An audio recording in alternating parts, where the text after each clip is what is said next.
ဒီ hour class ကထွက်တဲ့ hospital လက်ကိုဝယ်ဖို့စဉ်းစားနေတဲ့သူတွေလေဝယ်တာဝယ်ချဖြစ်ပါအထူးသဖြင့်မေဇွန်တို့လို neutral တုံးသမားတွေဝယ်ချပေါ့နော်လုံးဝတောင်နာမရစီရပါဘူးအမှန်တော့မေဇွန်ဆိုလဲစွမ်းပဲလဲလို့ကျင်တာစွမ်းက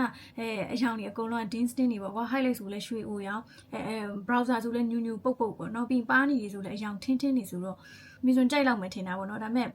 သူက daily လိမ့်မယ်ဆိုရင်တော့နည်းနည်းလေးအရောင်ရှော့ပြီးလိမ့်မှအဆင်ပြေမယ်ပေါ့နော်ဒါကြတော့ make up အရန်မပြင်တက်လဲဘာမှမဖြစ်ဘူးထသွားထလာနေ့တိုင်းလိမ့်မယ်ဆိုရင်လည်းအရန်အဆင်ပြေတဲ့အရောင်လေးတွေပါပါးနီ3ယောက်ပါတဲ့တဲမှာမေဇွန်အကြိုက်ဆုံးကဒီအားပေါ့နော်ဒါကရှင်းမပါဘူးအဲ့လို glitter လက်တွေမပါဘူးကွာဒီနှစ်ခုကတော့ပါတယ်သူကအစအောင်မေဇွန်ဒီရောင်တိတ်မကြိုက်တော့ဘူးထင်တာပေါ့နော်ဒါပေမဲ့အလှဆုံးကဒီရောင်လေးပါဒီရောင်လေးကစိုးပြီးလေမျက်နှာလေးကလေဟိုဘယ်လိုပြောမလဲသွေးအားလေးပြည့်ပြီးရှက်သွေးဖြာနေသလိုလေးရဲလေးဖြစ်တယ်ပေါ့နော်အခုဒီမှာခပ်ပါလေးမေဇွန်ဒါလုပ်ပြထားတာအခုမေဇွန်ပါမှာတုံးထားတာဒီရောင်ပေါ့နော်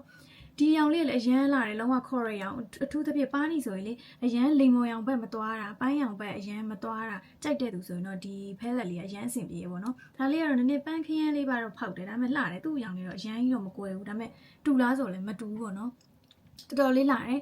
ပေါင်နာဆိုရင်လည်းမေဇွန်အသားနဲ့ကဒီအရောင်လေးတက်ထက်သေးပါပဲတက်ထက်သေးဆိုတော့မေဇွန်ဒီလီသုံးအတွက်အရန်အဆင်ပြေပေါ့နော်နေ့တိုင်းတော့ဒီပေါင်နာကိုသုံးဖြစ်လာပါတယ်ပုံမှန်ဆိုတော့မေဇွန်ပေါင်နာမသုံးဘူးအသားအရန်6လို့ပေါ့နော်ဒါပေမဲ့သူ့ရဲ့ပေါင်နာက6ဖုံမတ်တိုက်ကြီးဖြစ်သွားတာမဟုတ်ပဲねဒီတိုင်းလေးတိတ်ကလေးဖြစ်သွားတဲ့ finish လေးပဲပေါ့နော်တော်တော်လေးလာတယ်highlight ဆိုရင်သူနဲ့တယောက်နဲ့ဆိုတော့မေဇွန်အသားပေါ်မှာတက်ထက်တယ်အခု highlight သုံးထားတာ highlight သုံးထားမှတော့မသိတာဘူးเนาะပုံမှန်ဆိုရင် highlight တွေကရွှေအိုရောင်ကြီးတွေရှိမယ်ရွှေရောင်တောက်တွေရှိမယ်ပြီးတော့ဟို rose gold ရောင်တွေရှိမျက်နှာပေါ်မှာကွာအနီးကပ်ကြည့်အဝေးကကြည့် highlight တင်ထားသလိုကြီးအရောင်ကြီးတက်ကြီးဖြစ်နေကွာပါးနီကတရောင် highlight ကတရောင်လိုမျိုးဖြစ်နေတတ်တယ်ဒီဟာကလေကို့အသားနဲ့တစ်ထက်သေးမို့လို့လာတော့မသိဘူးမေဇွန်အသားမကြည့်ဘူးတင်ထားတာလေအရောင်တင်ထားသလိုမခံစားရပဲနဲ့အတွင်းသားတွေကလေစကင်ကောင်းလို့ glow နေတဲ့ပုံစံမျိုးပေါ့နော်ဒီထဲမှာအားလုံးထဲမှာကြိုက်ဆုံးမေဇွန် highlight ပဲဘာလို့မေဇွန်အသားနဲ့လုံးဝတစ်ထက်သေးကာလာပဲ browser ဆိုလဲအရန်ညိုကြီးတွေမဟုတ်တော့အသားဖြူတဲ့သူဖြစ်ဖြစ်အဲ့လို neutral color တွေဖြစ်ဖြစ်ပြီးတော့အသားညိုတဲ့သူဆိုရင်လည်းကွာအဲ့လိုညိုမဲမဲကြီးတအားကြီးပြင်ထားသလိုကြီးမဖြစ်ချင်တဲ့သူဆိုအရန်အဆင်ပြေပေါ့ဒီညိုလေးပြီးတော့သူကလေအယောင်ထွက်တွေကအရန်ကောင်းတော့ဒီ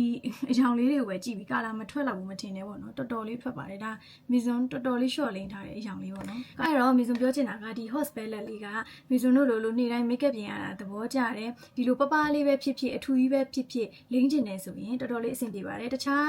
palette တွေကမှအယောင်ရင့်တာဖြစ်တဲ့အတွက်ကိုမသုံးတတ်တာတွေမသုံးဖြစ်တာတွေရှိမယ်ပေါ့နော်အဲ့တော့ daily လောက်ပဲလိမ့်တတ်တဲ့ main ကလေးဆိုရင်ဒီ hospital လေးကအရန်အဆင်ပြေပါတယ်ဒါလေးဝယ်ချလိုက်ပါအရန်အဆင်ပြေပါတယ်ချားရောင်လေးလိုချင်တယ်ပတ်စံမရှိတော့လို့လက်ဆောင်ပေးမဲ့သူတွေပါမရှိဘူးလား bye bye